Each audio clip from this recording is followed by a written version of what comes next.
I tried this conversation with a pastor before. Oh wow. Yeah, Tell us the HR one. Doctor appointments for have you been sexually active and you're there with your mom? No. Should the church address issues related to sex and sexuality more openly? I won't say define openly, but do I want it to be defined openly? I feel like it's yes, random. it will be open, but it will be weird.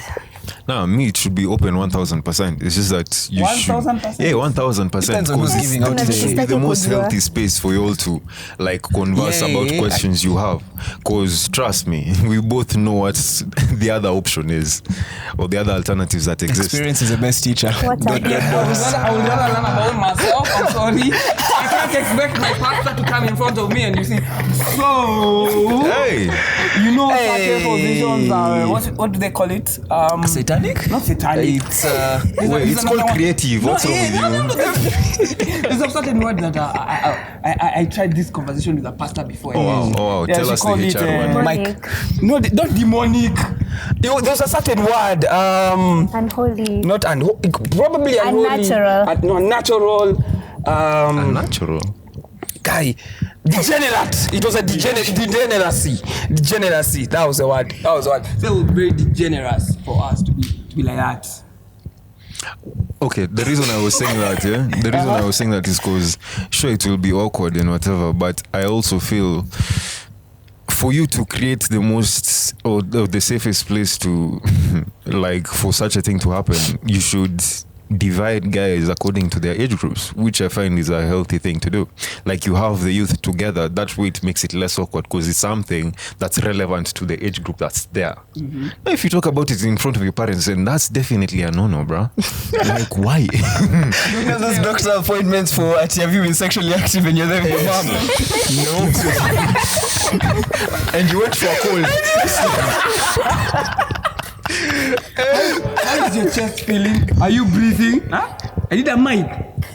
Guys, how is your You need chest some mic, feeling? guys. Are you breathing? Okay, so are you having sex regularly? Would you please tell us? It never makes sense. I honestly do believe that it's part of growing up that you'll want to learn these things for yourself. I don't feel like having somebody older having an input in how you think about your sexual life and your sexuality is really needed because I feel like that's everyone's kind of personal journey. But if you make mistakes, that's on you. Like it's part of life. Mistakes. A 9-month mistake, eh? An Eric James Jr. mistake. Hey. An Eric James Jr. sized mistake. I think What a mistake to make. Something these streets teach you is how to survive. Hey. Once you enter these streets proper, you'll know certain things that you're not supposed to do. What is it to say? Grab the glove before I can't finish that. What's talking about?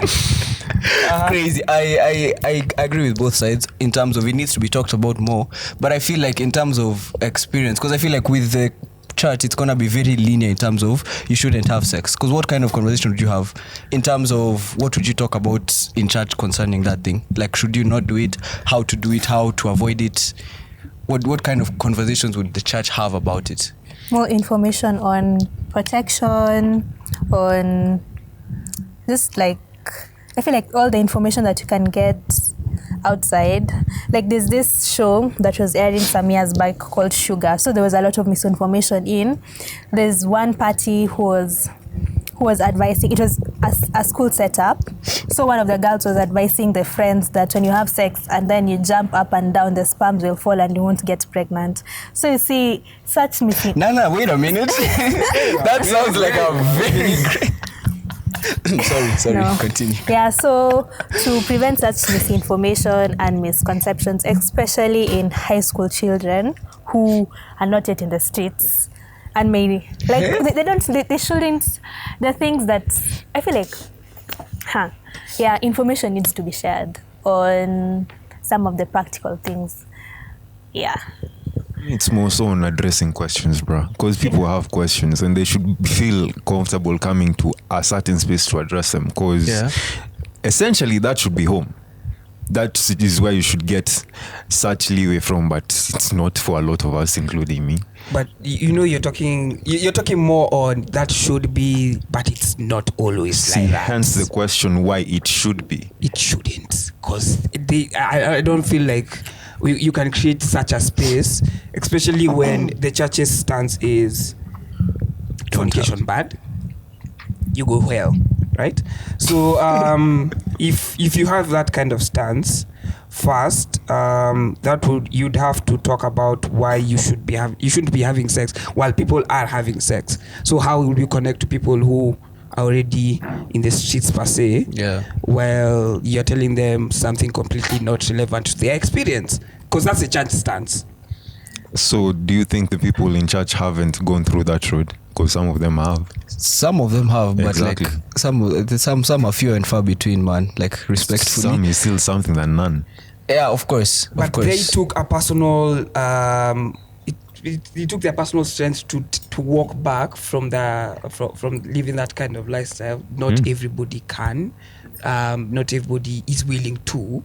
Some are just I like saying everybody has their own contract with God, or may negotiate their own conditions to getting into heaven, and some people are like, I can still have safe sex and still go to heaven. I've negotiated with God, as in we're good on that kind of front. And so how is such a contract written up? Asking for a friend. you see, you get to know the competition. See the way the devil makes contracts. Oh, wow. You make the counter offer like that. But I'm joking. I'm joking. But still, I feel like if you're talking of it in chat, I would understand if it was like peer counseling, or especially peer counseling or just groups outside. But when it comes into a church focus, you kind of lose 80% of the people who are looking for those kinds of information, because then they're like, I'm already doing it, I don't feel like stopping doing it because it's good, because sex is really good. And so yeah, how do you address that in church? I think to put more on like Ralph's point is more of the openness. For you, it's like the issue is the openness, the ability to see this person's perspective, because this is a lifestyle they have. It's not just a decision they made once and they regret. So now, how does the church approach that with an open mind but still staying biblical to an extent? And I feel like that line is where the church don't want to cross, and that's why the conversation doesn't happen that often. Because that just one final thing before Michelle speaks. One final thing. It comes down to, does a person think having sex is a sin? If they don't, as the church, you really can't have that conversation with them, because they are not seeing it as a sin. Then they're seeing it as one of the many facets of life. But if they are seeing it as a sin and feeling that they are not doing right, they're kind of stuck in it, then that kind of conversation can be had. So you agree the option should be there, at least? Because that's what you're saying. Yeah. Michelle, what do you think? Okay, well, for me, I think it's a 50-50. I do think the church should include such talks, but also to some extent, like you said, like the peer counseling groups outside. I think that's a good idea. But then also, I think the church is very hesitant on, I guess, approaching such subjects. Like he said, like there's a line that they don't want to cross. I think they think giving us too much information. But I feel like doing that is actually, like, you could also, I guess, save or like get us on your side.